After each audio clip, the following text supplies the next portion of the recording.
sebelum kita sholat, pastikan tempat kita itu suci. Tahu waktu sholat. Kemudian kita, tempat sholat kita itu pastikan dia menghadap ke kiblat. Maksudnya itu menghadap Ka'bah. Wa sumiyat kiblatu li'annal musalli yuqabbiluha. Dia dinamakan kiblat karena orang-orang yang sholat itu menghadapnya. Wal Ka'batu irtifa'iha, karena Ka'bah itu tinggi. Wastiqbaluha bisadri, kemudian menghadap ke Ka'bah itu dengan sadar, dada. Syartun, itu syaratnya. Ketika kita sholat, dada kita itu menghadap ke Ka'bah, itu adalah syarat.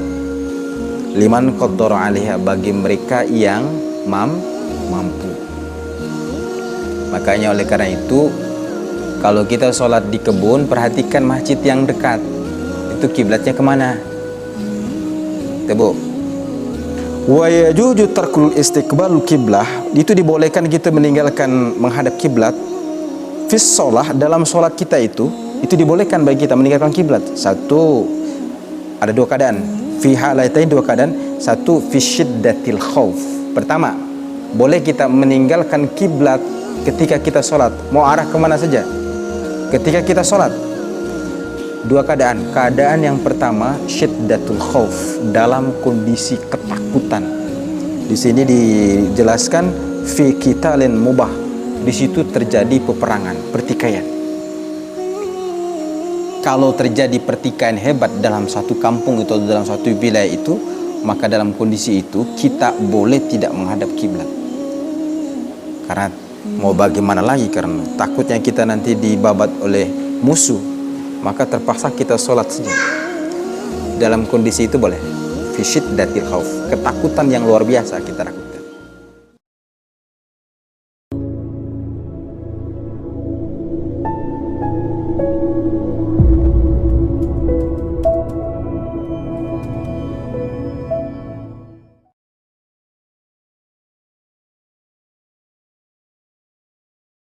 Bismillahirrahmanirrahim. Assalamualaikum warahmatullahi wabarakatuh.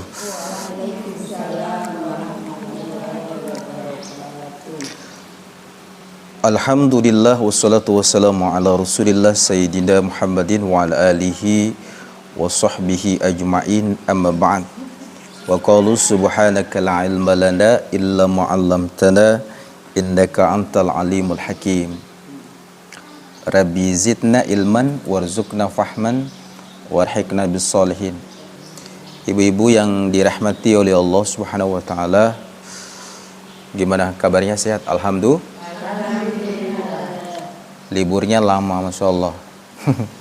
Saya juga setelah libur sibuk dengan urus kuliah, sampai mendekati ini juga banyak sekali tugas dari dosen. Jadi insya Allah kita lanjut lagi pertemuan ini. Mudah-mudahan kita semua bersyukur kepada Allah bahwa setiap pertemuan ini bukan kekuatan kita, tetapi ini semua adalah pemberian Allah. Ibu hadir di sini bukan karena kekuatan ibu. Ini salah satu nikmat yang Allah berikan. Sehat, Bu. Kaki kita diberikan untuk melangkah ke masjid ini. Maka Allah Subhanahu wa taala di dalam Al-Qur'anul Karim mengatakan, la in syakartum la azidannakum wa la in kafartum inna adzabi lasyadid. Jika kalian itu mensyukuri nikmatku, kata Allah, maka la azidannakum, Allah itu pasti akan tambah nikmat itu. Jadi kita hadir di sini juga sebagai bentuk rasa syukur kita kepada Allah. Mudah-mudahan mereka yang belum hadir, yang kita doakan suatu waktu mereka akan hadir. Salawat dan salam kepada junjungan Nabi Allah Muhammad Rasulullah sallallahu alaihi wasallam, kepada para keluarganya, para sahabat, para tabi'in serta pengikutnya yang setia hingga yaumul qiyamah. Mudah-mudahan kita orang-orang nanti pada yaumul qiyamah mendapatkan syafaatul uzmah dari baginda Rasulullah sallallahu alaihi wasallam. Sebelum kita mulai, kita awali dengan membaca umul kitab ala hadiniyah wa ala kulli niyatin salihah. syahidillah lahumul fatihah. A'udzubillahi minasyaitonir rajim.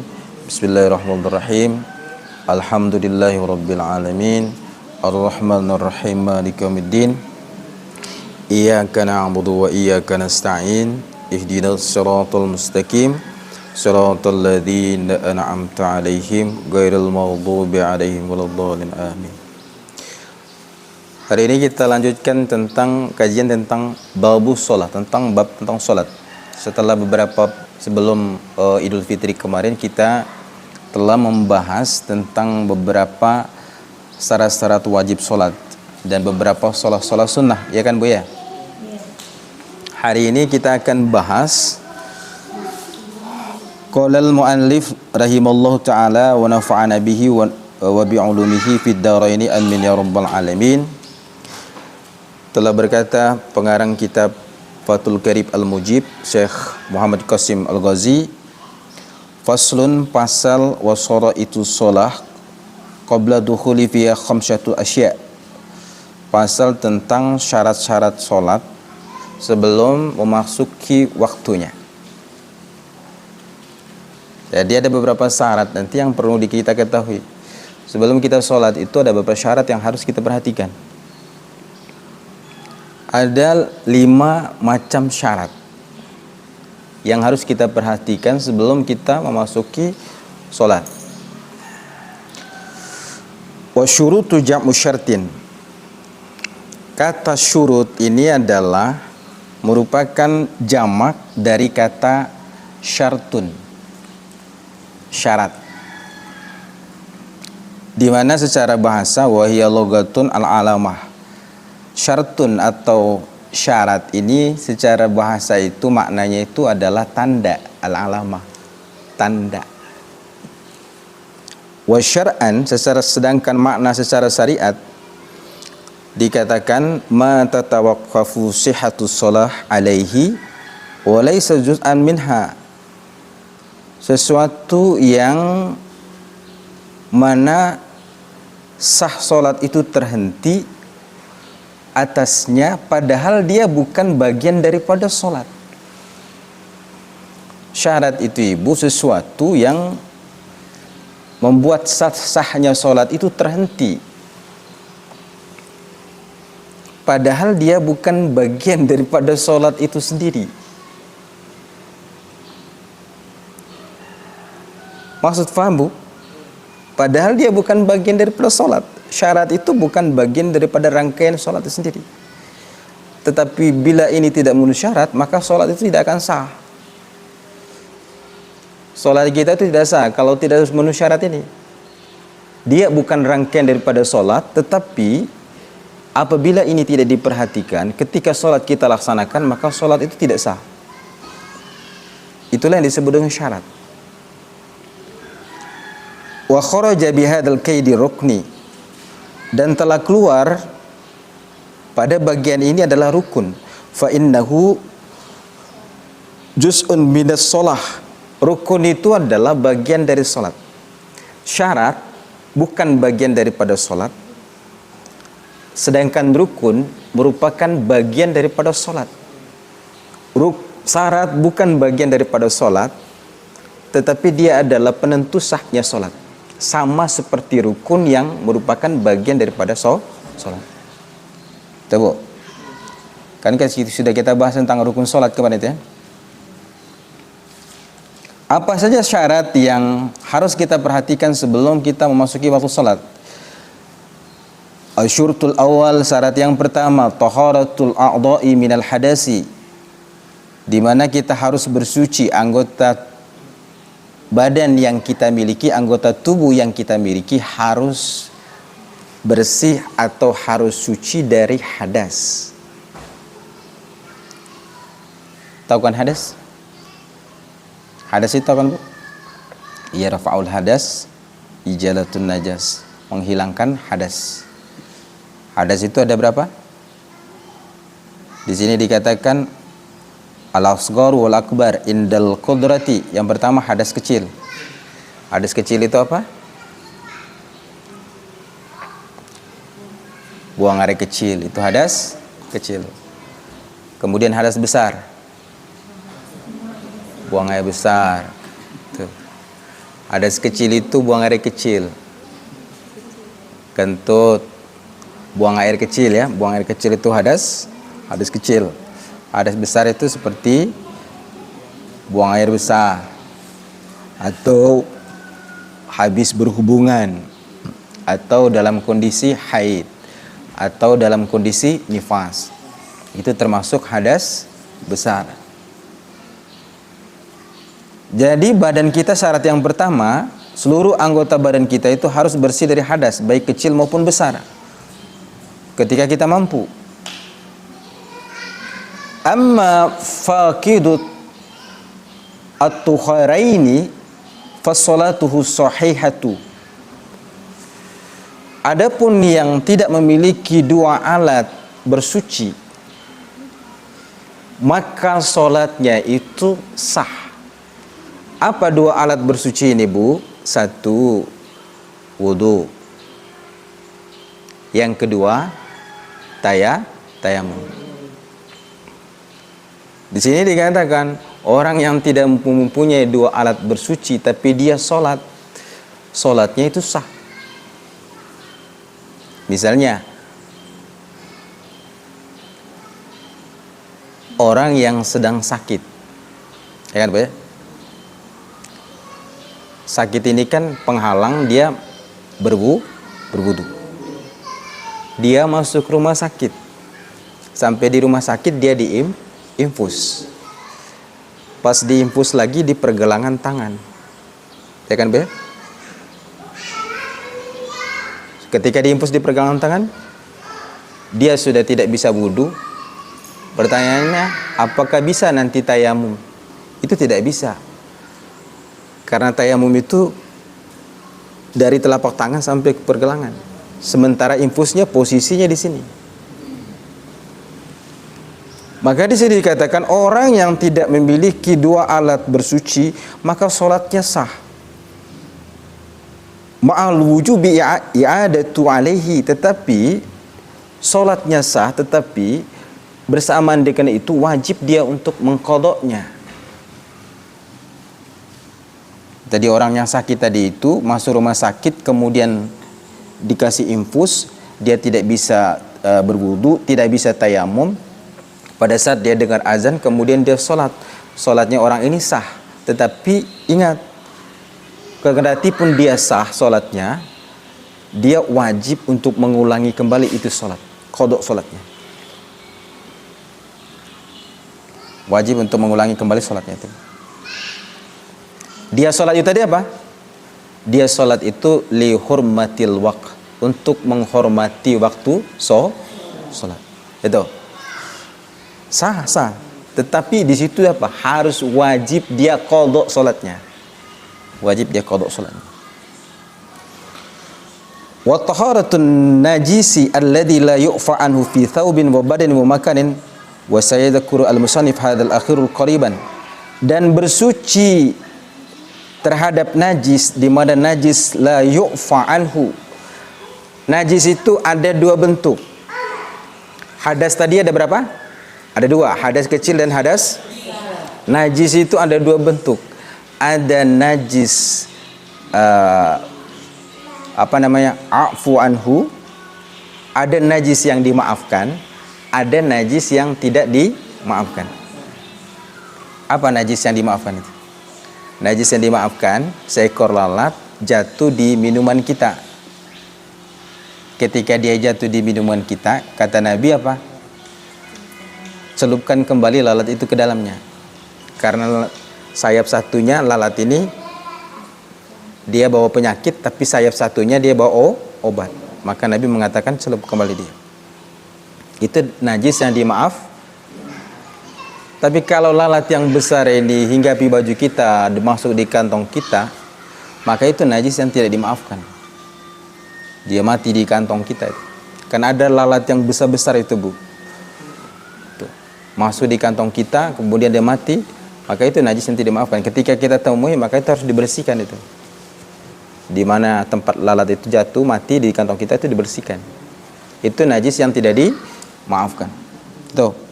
Atau kecoa Kecuali kalau mati di baju kita atau pakaian kita, maka itu harus dibersihkan. Tapi kalau dia masuk ke dalam minuman, selama minuman itu tidak berubah apa?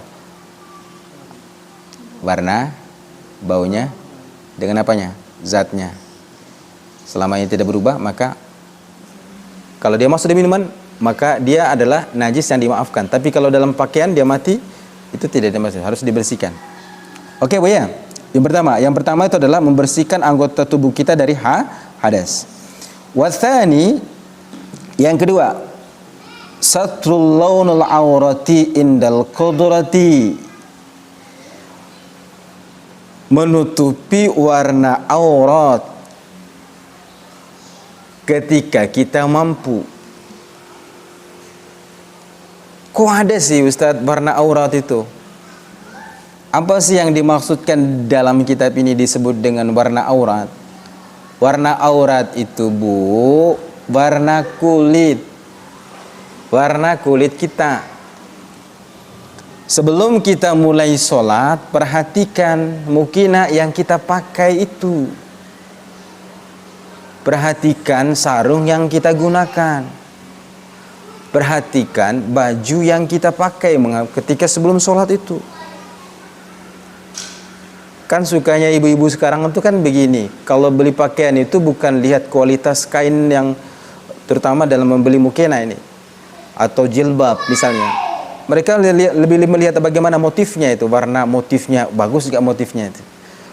Tidak perhatikan bagaimana kualitas kain, apakah kainnya ini adalah tebal atau tipis.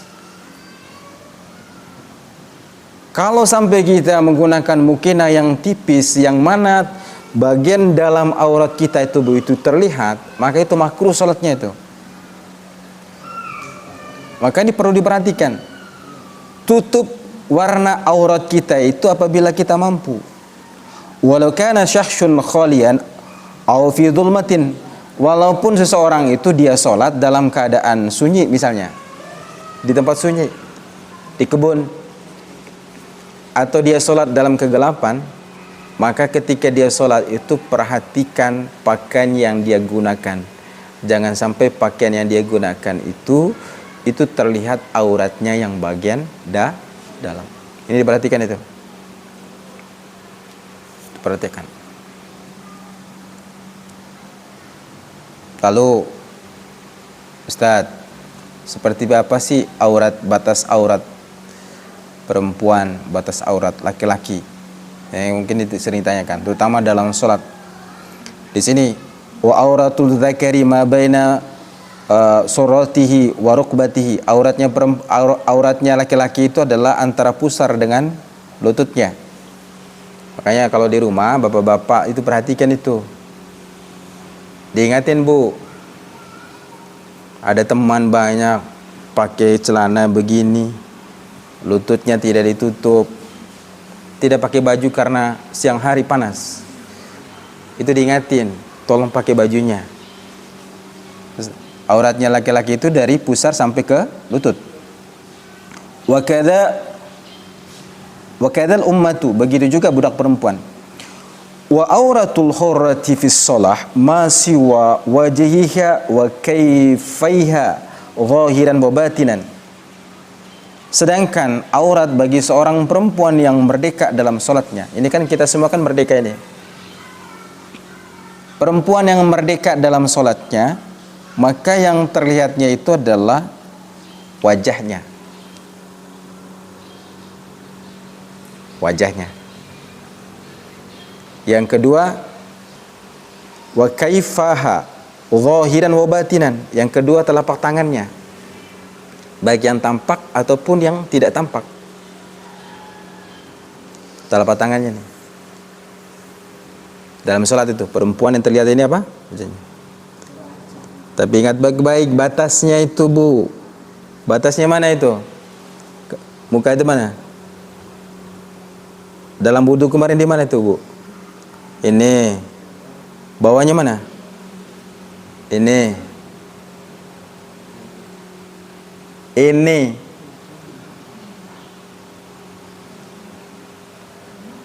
Kalau lebih dari ini, gimana itu? Berarti sebagiannya itu aurat. Perhatikan betul itu batasnya. Jangan sampai sholat kita itu tidak tutup aurat sebagiannya itu. Ini zahiran wa batinan ila ku'aini.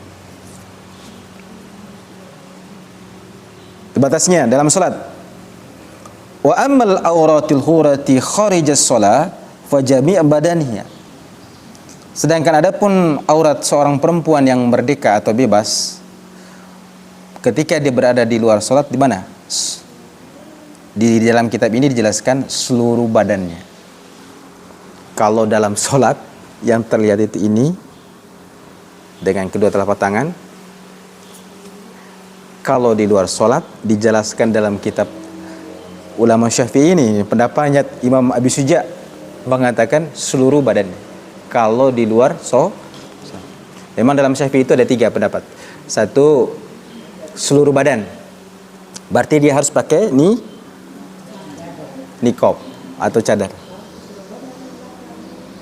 Ada 3 pendapat kalangan ulama Syafi'i itu.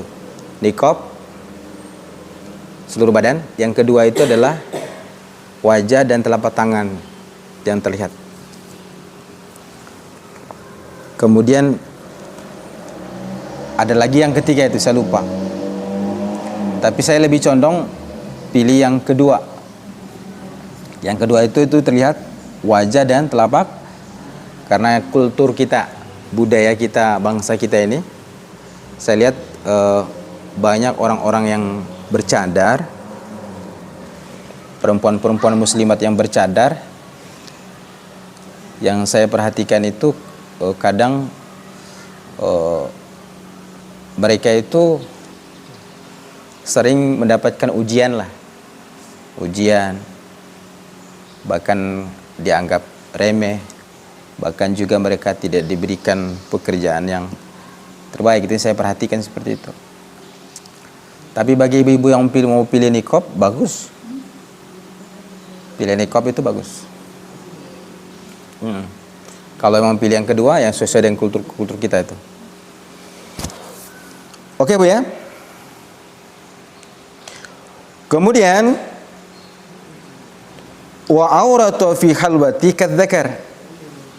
Sedangkan aurat bagi perempuan yang dia dalam kesendiriannya di tempat sepi sendiri itu seperti laki-laki.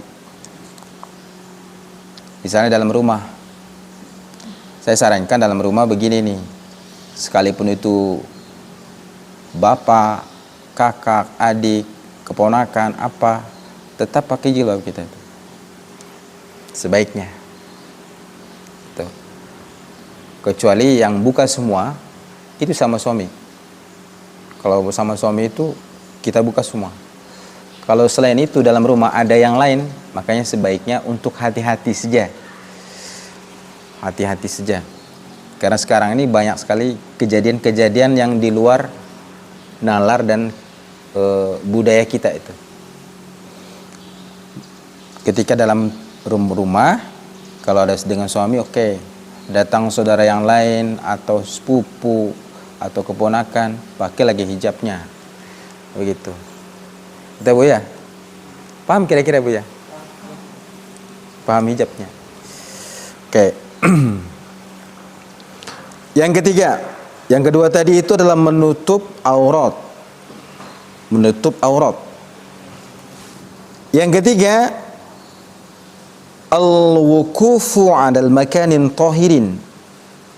Yang ketiga, syarat sebelum kita sholat itu adalah pada saat kita berdiri itu nanti mau sholat, itu berdiri di tempat sholat yang bersih, suci.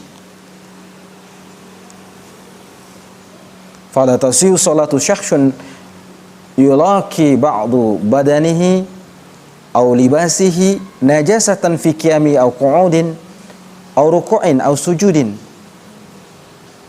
Maka tidak sah sholatnya seseorang apabila ketika dia sholat, dia menemui sebagian badannya itu dalam kondisi apa? Najis. Ada di tempat najis. Dipakainya juga najis. bekas kencing najis. Tempat sholat juga ada tai tokek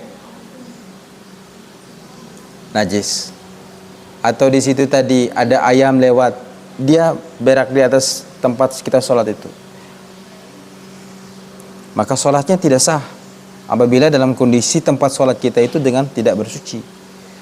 Makanya perhatikan, kalau di rumah kita yang perempuan ya ada tempat sholat itu, tempat itu tidak boleh harus steril.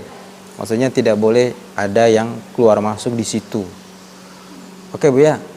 Atau kalau memang di situ rumah kita adalah sempit ruangannya, kamarnya, udah usahakan sebelum kita sholat kita harus kita bersihkan terlebih dahulu. Kemudian ambil sejadahnya juga diperhatikan. Jangan sampai itu bekas tainya tokek atau tainya ayam. Diperhatikan betul itu. Begitu baju yang kita pakai juga, yang kita gunakan harus bersih. Jangan sampai ada percikan kencing, percikan najis. Itu. Kemudian yang keempat, syarat sebelum kita memasuki sholat itu adalah al-ilmu bidukhulil waqti. Kita harus mengetahui maksudnya waktu sholat. Kan sudah kita belajar kemarin itu waktu-waktu sholat itu. Tuh, waktu sholat subuh ada berapa, waktu sholat zuhur itu, waktu sholat asar, waktu sholat maghrib, waktu sholat isya. Harus tahu minimal. Kalau orang tua dulu kan mereka tidak ada jam kayak kita sekarang. Orang tua dulu itu rata-rata Masya Allah mereka pakai apa? Zonnya, firasatnya. Ini sudah masuk waktu asar, ini sudah masuk waktu subuh. Bahkan mereka dengan istihad zonnya dia, firasatnya dia bisa tahu, oh ini bulannya sudah segini berarti sudah masuk waktu subuh. Dia sudah tahu itu. Kalau ada bunyi ini sudah masuk waktu subuh. Istihadnya dia tuh. Tapi kalau ragu-ragu, kita ragu-ragu, walaupun kita tahu ilmunya, tapi ragu-ragu. Di dalam kaidah usul fikih dikatakan al-yakinu la yuzallu bisyak. Keyakinan itu tidak bisa dihilangkan oleh keraguan. Kalau kita ragu-ragu, kemudian kita sholat, maka sholatnya itu tidak sah. Sholatnya itu lam tasih. Misalnya tidak ada jam, tidak ada apa, kita ragu-ragu ini maksud sholat. Padahal sebenarnya setelah kita sholat itu baru kita, oh sudah masuk, pas sholat tadi. Tapi pada saat mau kita laksanakan itu kita ragu, maka lam tasih, maka sholatnya tidak sah. Harus yakin bahwa waktu sholat sudah masuk. Kalau tidak ada jam, tidak ada HP kita, misalnya Bu ya, di kebun atau di tengah laut yang berangkat mancing apa segala macam itu. Yang kelima, yang terakhir itu adalah istiqbalul qiblah. Sebelum kita sholat, pastikan tempat kita itu suci. Tahu waktu sholat. Kemudian tempat sholat kita itu pastikan dia menghadap ke kiblat. Maksudnya itu menghadap Ka'bah. Wa sumiyat qiblatu li'annal musalli yuqabbiluha. Dia dinamakan kiblat karena orang-orang yang sholat itu menghadapnya. Wal Ka'batu irtifa'iha, karena Ka'bah itu tinggi. Wastiqbaluha bisadri, kemudian menghadap ke Ka'bah itu dengan sadar, dada. Syartun, itu syaratnya. Ketika kita sholat, dada kita itu menghadap ke Ka'bah, itu adalah syarat. Liman qaddara 'alaiha, bagi mereka yang mampu. Makanya oleh karena itu, kalau kita sholat di kebun, perhatikan masjid yang dekat. Itu kiblatnya kemana? Bu, perhatikan masjid yang dekat itu kiblatnya kemana? Terus sekarang kan bisa ada alat HP, coba HP-nya dihidupin, dia punya kotanya, internetnya, kemudian ada kiblat-kiblat apa itu, dicoba. Tuh. Kemudian wastanal musannif min dzalika ma dzakara biqaul. Ada dua pengecualian daripada pengarang kitab ini. Ada dua yang menyebabkan kita itu boleh tidak menghadap kiblat. Dua keadaan. Yang pertama, Wa yajuju tarkul istiqbalul kiblah, itu dibolehkan kita meninggalkan menghadap kiblat fis shalah, dalam solat kita itu dibolehkan bagi kita meninggalkan kiblat. Satu, ada dua keadaan. Fi halatain, dua keadaan. Satu, fi syiddatil khauf. Pertama, boleh kita meninggalkan kiblat ketika kita solat, mau arah kemana saja ketika kita solat. Dua keadaan. Keadaan yang pertama, syiddatul khauf, dalam kondisi ketakutan. Di sini dijelaskan fi qitalin mubah, di situ terjadi peperangan, pertikaian. Kalau terjadi pertikaian hebat dalam satu kampung itu, dalam satu wilayah itu, maka dalam kondisi itu kita boleh tidak menghadap kiblat.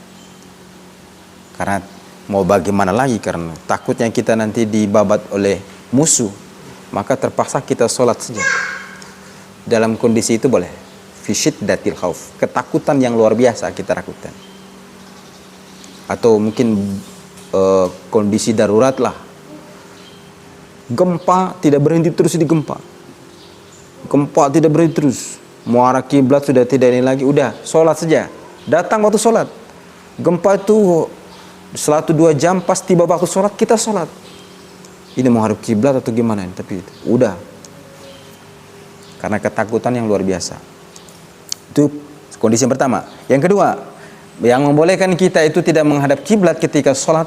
Kondisi yang kedua, wa fin nafilati fis safar ala rohalati.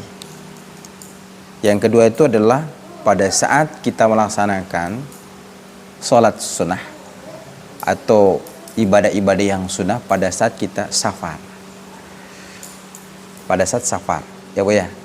Pada saat kita dalam kondisi musafir. Jadi itu 5 syarat itu tadi Bu. Sebelum masuk sholat perhatikan 5 syarat ini. Yang pertama, bersih badan kita, seluruh anggota tubuh kita dari hadas kecil dan besar. Kemudian yang kedua, perhatikan aurat kita. Tutup aurat itu dengan sebaik mungkin. Dengan kain kita, sarung kita, mukena kita itu perhatikan. Beli mukena jangan lihat motifnya, perhatikan kualitas kain. Diginiin. Apabila bayangan orang sebelahnya tidak tembus, berarti ini bagus ini. Jangan sampai ketika kita sholat, tapi rambut kita itu terlihat oleh orang lain ketika sholat. Ini diperhatikan. Kemudian yang berikutnya adalah, yang ketiga tadi itu apa? Al-wukufu ala makanin tahirin. Ketika sholat, maka sholatlah kita berdiri di tempat yang bersih dan suci. Kemudian yang keempat adalah al-ilmu bidukhulil waqti. Kita harus mengetahui masuknya waktu sholat. Harus yakin.